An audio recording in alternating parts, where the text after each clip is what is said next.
Airplanes are one of humanity's most remarkable inventions.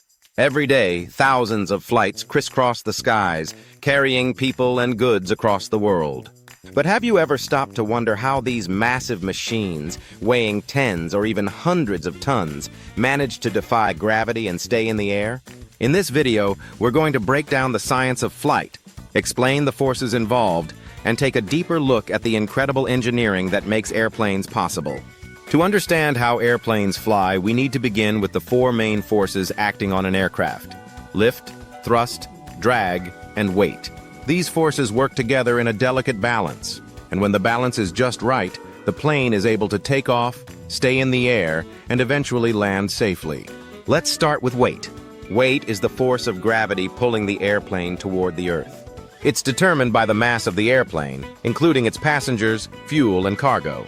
Gravity is a constant force that the airplane must overcome in order to fly. And overcoming gravity requires another force: lift. Lift is the upward force that allows the airplane to rise into the sky. It's generated by the airplane's wings, which are specially designed for this purpose. The wings of an airplane are shaped like an airfoil, which means they are curved on the top and flatter on the bottom. When the airplane moves forward, air flows over and under the wings. Because of the airfoil shape, the air on top moves faster, creating lower pressure, while the air on the bottom moves slower, creating higher pressure. This difference in pressure generates lift, pushing the airplane upward. But how does the airplane move forward in the first place to create the airflow needed for lift? That's where thrust comes in. Thrust is the force that propels the airplane forward, and it's produced by the airplane's engines. Depending on the type of airplane, these engines might be jet engines or propellers.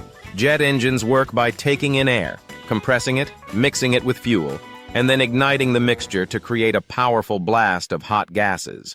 These gases are expelled out of the back of the engine, propelling the airplane forward. Propeller-driven airplanes work a bit differently. The spinning propellers cut through the air and pull the airplane forward, much like how a fan moves air in a room.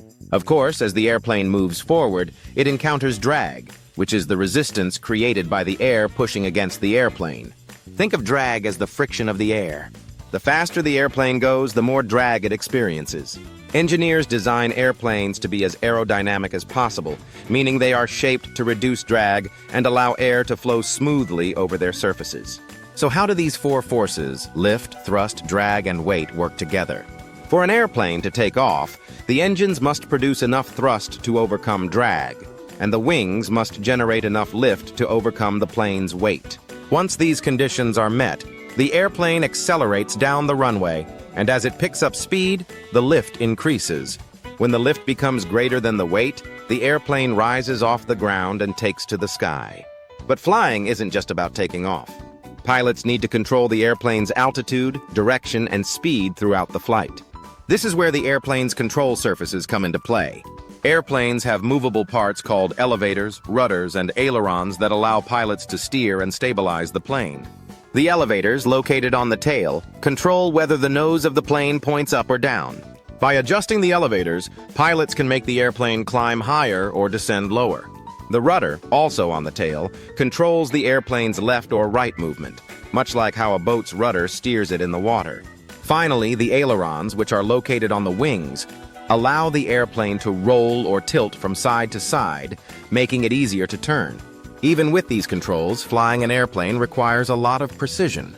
Pilots must constantly monitor instruments in the cockpit to ensure the airplane is flying at the correct altitude, speed, and direction.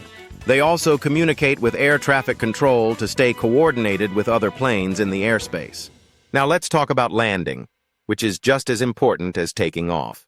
Landing an airplane involves reducing thrust and allowing the airplane to gradually descend toward the runway. Pilots often use flaps on the wings during landing. Flaps are movable parts that can extend downward to increase drag and reduce speed, making it easier to land safely. The airplane's wheels and brakes are then used to bring it to a stop on the runway. Modern airplanes are marvels of engineering, designed to maximize efficiency, safety, and performance. For example, many commercial jets are equipped with advanced navigation systems and autopilot features that assist pilots during long flights. These systems rely on complex algorithms and satellite data to ensure the airplane stays on course and operates as efficiently as possible. The science of flight is a perfect blend of physics, engineering, and innovation.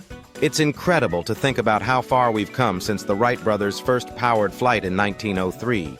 Today, airplanes can travel at speeds of over 900 kilometers per hour and cover vast distances, connecting people and places like never before.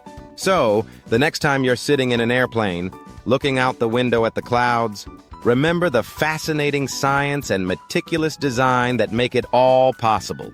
From the lift generated by the wings to the thrust produced by the engines, every part of the airplane is a testament to human ingenuity and our quest to conquer the skies.